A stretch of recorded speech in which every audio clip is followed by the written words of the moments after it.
স্বাস্থ্য পরিষেবার আধুনিকীকরণ এবং দুয়ারে স্বাস্থ্য পরিষেবা পৌঁছে দেওয়ার সরকারের ঐকান্তিক প্রচেষ্টা অঙ্গ হিসেবে এবার আশা কর্মীদের হাতে স্মার্টফোন তুলে দেওয়া হলো। শনিবার খোয়াই জেলার চেবড়ি প্রাথমিক স্বাস্থ্য কেন্দ্রের অন্তর্গত কর্মরত আশা কর্মীদের হাতে 114টি স্মার্টফোন তুলে দেওয়া হয়।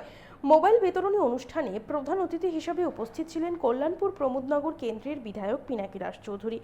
এছাড়া উপস্থিত ছিলেন খোয়াই পঞ্চায়েত সমিতির ভাইস চেয়ারম্যান উত্তম অধিকারী এবং স্বাস্থ্য কেন্দ্রের দায়িত্বপ্রাপ্ত আধিকারিক ডক্টর রঞ্জিত দেববর্মা। আমরা শুনবো ঠিক কি জানাচ্ছেন তারা।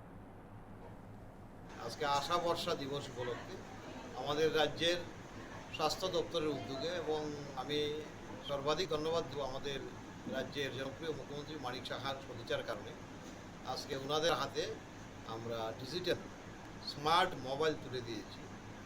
এখানে টোটাল চেবড়ি পিএসসির আন্ডারে 108 জন আশা রয়েছে এবং এই যারা ফেসিলিটার রয়েছে 6 জন, এদেরকেও মোবাইল দেওয়া হয়েছে। তার মানে 114 জনকে দেওয়া হয়েছে।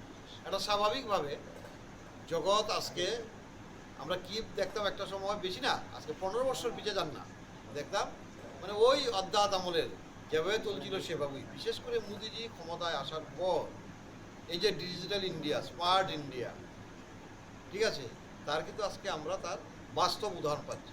দাদা করে এগিয়ে যাচ্ছে এবং যুগের সঙ্গে তাল মিলিয়ে সেই জায়গায় আশা বর্ষা দিনে আমরা চেবড়ি পিএসসির আশা কর্মী যারা রয়েছে, ফেসিলিটার যারা রয়েছে, তার কাজের সুবিধার্থে প্রত্যেক দিনের কাজ প্রত্যেক দিন আপডেট করা এবং হসপিটালের সঙ্গে ডাক্তারবাবুদের সঙ্গে যোগাযোগ কন্টিনিউ, সেই জিনিসগুলির সুবিধার্থে প্রত্যেককে আজকে সেই স্মার্ট ফোন তুলে দেওয়া হয়েছে। এবং তার জন্য আমি আমার রাজ্য সরকার এবং রাজ্যের মাননীয় জনপ্রিয় মুখ্যমন্ত্রীকে ধন্যবাদ জানাই এবং স্বাস্থ্য দপ্তর খুব তড়িৎ গতিতে কিন্তু এগুলি পৌঁছিয়েছে এবং আমরাও খুব তড়িৎ গতিতে ডিস্ট্রিবিউট করছি।